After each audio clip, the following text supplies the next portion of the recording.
Halo guys, kembali lagi dengan saya Kalimasada dari Akademi Kripto. Di modul kali ini kita akan membahas mengenai Crypto Portfolio Management.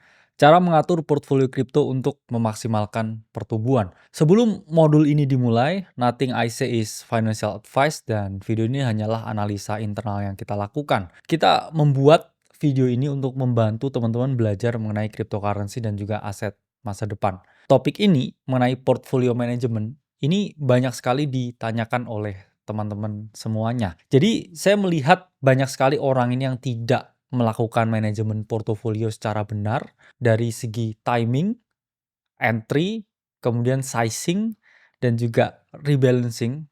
Itu akhirnya mereka tidak bisa memaksimalkan portofolionya secara signifikan. Dan kalau kita ngomong momen-momen seperti ini, contohnya seperti bulan ini harus kita manfaatkan sebaik mungkin supaya kita bisa mengalami yang namanya pertumbuhan portfolio yang maksimal. Jadi buat teman-teman semuanya pemula, ini adalah video yang wajib kalian lihat, wajib kalian tonton. Video ini saya buat berdasarkan pengalaman saya udah lebih dari 10 tahun di market dan udah 3 kali di siklus market kripto. Jadi by heart saya udah tahu pergerakannya market kripto dan juga by heart saya tahu gimana teman-teman ini mengalokasikan portofolio dengan baik dan juga benar. Banyak orang yang gagal untuk grow portofolio mereka karena mereka ini tidak memiliki plan. Mereka tidak punya rencana. Kalau kamu gagal berencana, kamu hanya akan mendapatkan bencana.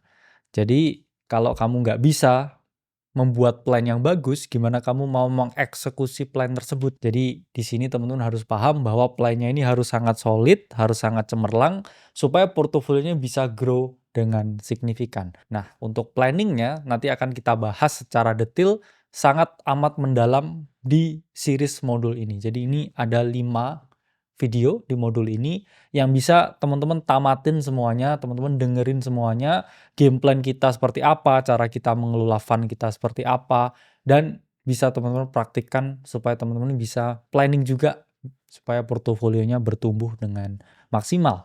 Ada 5 alasan yang saya bilang mengapa teman-teman ini harus melakukan portfolio management. Pertama ada faktor volatilitas yang ekstrim, 2 ada risiko, idiosyncratic, ketiga ada market cycle, keempat exit plan, dan terakhirnya ada bias emosional. Pertama, kita jelasin dulu masalah volatilitas.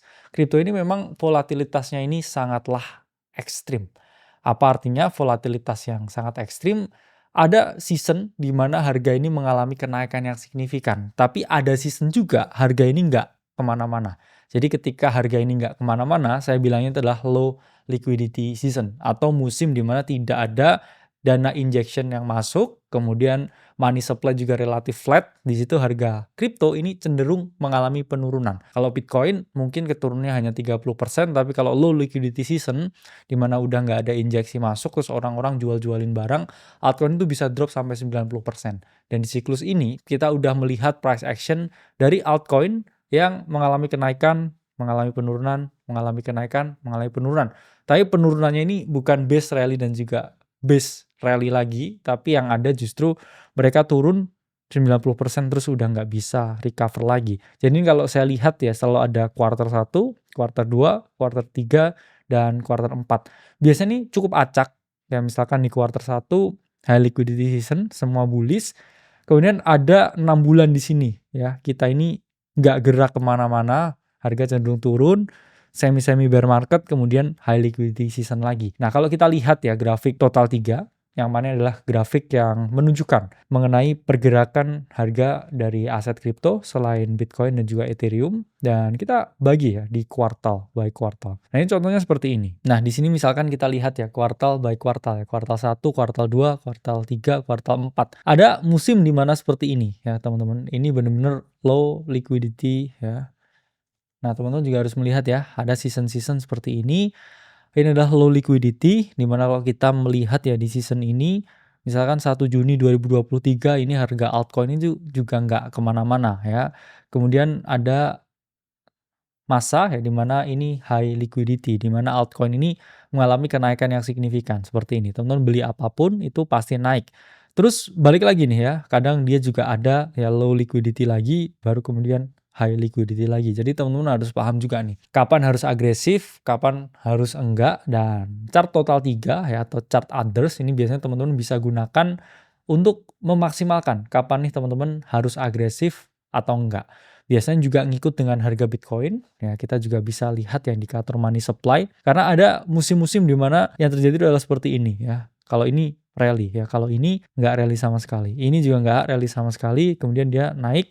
Nah, kemarin juga sempat ya awal-awal di Q1, ya ini juga dumping ya, low liquidity season, harga altcoin mengalami penurunan, dan ini harapannya ya kita mau masuki yang namanya high liquidity lagi. Jadi ada musim di mana teman-teman ini bisa agresif dengan altcoinnya, ada musim di mana teman-teman harus pasif, dan di situ kalau teman-teman nggak melakukan yang namanya rebalancing dengan benar, menerapkan portfolio manajemen yang benar, ya ada ya teman-teman udah dapat profit terus profitnya hilang. Harusnya profitnya nanti teman-teman rebalancing lagi, yang mana akan saya jelaskan juga di series modul kali ini.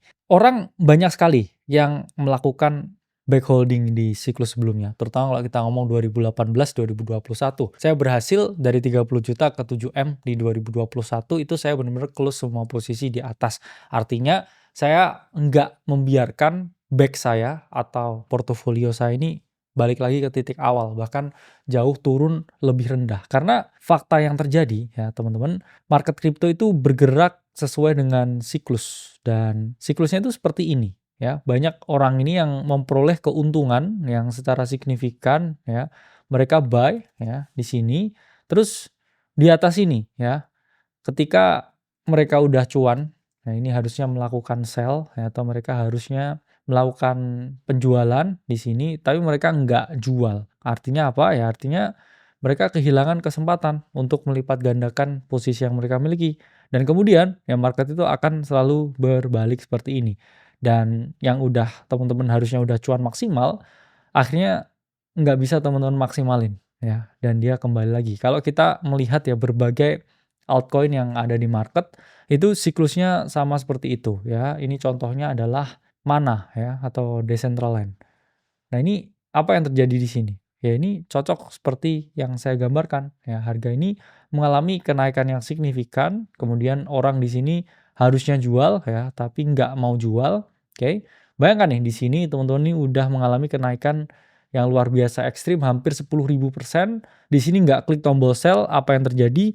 Ya harga itu akan selalu kembali ke titik awal. Dan hampir semua altcoin yang ada di market, 99,999% itu selalu memiliki chart seperti ini. Jadi teman-teman kalau punya altcoin dan dia udah mencapai titik yang paling krusial, di sini teman-teman harus melakukan yang namanya take profit. Karena kalau nggak di take profit, ya profitnya bakal hilang dan teman-teman akan round tripping. Jadi round tripping itu adalah istilah di mana teman-teman tidak merealisasikan keuntungan, hanya kaya on paper, ya kaya di portofolio, tapi nggak kaya di dompet, apalagi kaya di rekening. Nah, ini pun juga menjadi suatu fenomena yang sangat umum dan sangat wajar, di mana ada data yang menunjukkan bahwa 80% dari mereka yang menang lotre itu kembali hidup miskin lagi. Dan saya melihat crypto market dalam horizon yang sangat ekstrim, ini juga melahirkan banyak sekali lottery ticket winner. Jadi mereka ini memperoleh yang namanya beginner's luck, mereka dapat cuan yang maksimal di kripto, tapi cuannya itu nggak diambil, terus dia udah round tripping lagi dan akhirnya mereka kembali ke kehidupan awal mereka. Kalau kita lihat banyak sekali ya contohnya, misalkan seperti Dogecoin milioner dan lain sebagainya. Di luar negeri banyak orang yang ambil risiko maksimal ketika bull run, terus mereka nggak take profit dan mereka kembali lagi. Itu adalah sesuatu yang menurut saya unnecessary atau tidak perlu dilakukan. Itulah mengapa teman-teman harus memahami, harus belajar mengenai manajemen portofolio yang baik dan juga benar. Apalagi sekarang kita terjebak dalam yang namanya paradox of choices. Hampir setiap hari itu lahir token baru dan teman-teman melakukan yang namanya PVP atau player versus player dengan orang lain, dan hal itu harus dihentikan dan teman-teman harus belajar manajemen portofolio yang benar kalau teman-teman mau merubah puluhan juta jadi miliaran atau bahkan sampai ratusan miliar. Saya nggak mau ya hal ini terjadi ke teman-teman ya, dari broke became rich dan juga akhirnya broke again. Saya pengen teman-teman dari broke menjadi rich dan kemudian getting richer, atau di sini jadi lebih kaya lagi. Jadi gimana cara melakukan portfolio manajemen yang baik dan benar? Caranya seperti apa? Tools apa yang digunakan? Eksekusinya bagaimana? Akan kita sambung di modul yang kedua. Saya Khalid Masada dari Akademi Kripto. Semoga modul ini bermanfaat.